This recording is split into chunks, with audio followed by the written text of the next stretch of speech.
সিম ভর্তা। আপনারা ভাবছেন নতুন কি, কিন্তু আমি প্রথম যেদিন এই সিম ভর্তা খেয়েছিলাম সত্যি খুব অবাক হয়ে গিয়েছিলাম। সিম ভর্তাও এত মজা হতে পারে। আসসালামু আলাইকুম দর্শক, welcome back to my channel Bangali ঘরোয়া রান্না। আজকে আমি আপনাদের জন্য অসম্ভব মজার সেই মৌ সিম বা রাজা সিম বা পাহাড়ি সিম ভর্তার রেসিপিটা নিয়ে এসেছি। যারা এই সিম ভর্তাটা খেয়েছেন তারা তো জানেনই সিম ভর্তাটা খেতে কতটা মজা। এর জন্য আমি এখানে 250 গ্রামের মতো মৌ সিম নিয়েছি। এটাকে শর্ট বিনও বলে থাকে, যেহেতু এটা বেশ বড় হয়ে থাকে। এই শর্ট বিনগুলো কিন্তু বেশ হার্ড হয়ে থাকে। আমি প্রথমে দুই সাইড থেকে এভাবে আঁশগুলা কেটে নিব। আপনারা চাইলে সিমটা সেদ্ধ করার পরেও কেটে নিতে পারেন। পুরো আঁশ যদি এভাবে না ওঠে তাহলে ছুরি দিয়ে ঠিক এভাবে কেটে নিতে পারেন। তবে এই আঁশটা ফেলাটা কিন্তু খুবই ইম্পর্টেন্ট। এটা না ফেললে ভর্তার মধ্যে আঁশ থেকে যাবে এবং খেতে কিন্তু ভালো লাগবে না।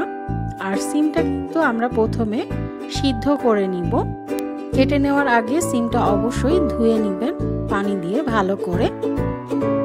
সাইডের এই আঁশগুলো আমরা ফেলে দিব। ফেলে এখন সিমগুলোকে কেটে কয়েক টুকরা করে নিব। এই মৌ সিম ভর্তার মধ্যে কিন্তু আপনারা চাইলে চিংড়ি মাছ বা যে কোনো তেল ছাড়া মাছ, নারকেল সাথে বেটে নিলে কিন্তু টেস্টটা আরো বেড়ে যাবে। তবে আমি এখানে আজকে সিম্পল ভাবেই তৈরি করছি। এখানে আমি 7-8টা কাঁচামরিচ দিয়েছি। ঝালটা আপনাদের পছন্দ অনুযায়ী অ্যাড করে নেবেন। কাঁচামরিচ আর সিম দুটোই আমি একটু পানি দিয়ে সেদ্ধ করে নিব। সাথে 5-6টা রসুনের কোয়া আর 2টা পেঁয়াজ আমি কেটে কুচি করে নিব। চাইলে আপনারা পেঁয়াজ আর রসুন এই দুইটা কিন্তু তেলেও ভেজে নিতে পারেন। সিম সিদ্ধ করে পানি ঝরিয়ে নিয়েছি। আর সিমের সাথে কিন্তু আমরা কাঁচামরিচটাও সিদ্ধ করে নিয়েছি। আপনারা চাইলে কিন্তু কাঁচামরিচ কাঁচা অবস্থাও দিতে পারেন। এখন রসুনের কোয়াগুলো দিয়ে দিচ্ছি আর পেঁয়াজগুলো কিন্তু আমি কেটে ছোট করে নিয়েছি। আপনারা চাইলে সিমটাকে ব্লেন্ড করে পরে চুলায় সরিষার তেল দিয়ে আবার এটাকে ভেজে নিতে পারেন। তবে আমরা ভেজে নিচ্ছি না। এখানে আমি 1 চা চামচের মতো লবণ দিচ্ছি।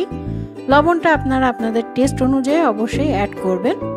ভালো করে মিহি করে ব্লেন্ড করে নিয়েছি। আপনারা চাইলে কিন্তু পাটায়ও বেটে নিতে পারবেন। আর যারা 2-3 দিন ফ্রিজে রেখে খেতে চান তারা অবশ্যই চুলায় এটাকে একটু সরিষার তেল দিয়ে ভেজে নেবেন, তাহলে কিন্তু টেস্ট ভালো আসবে।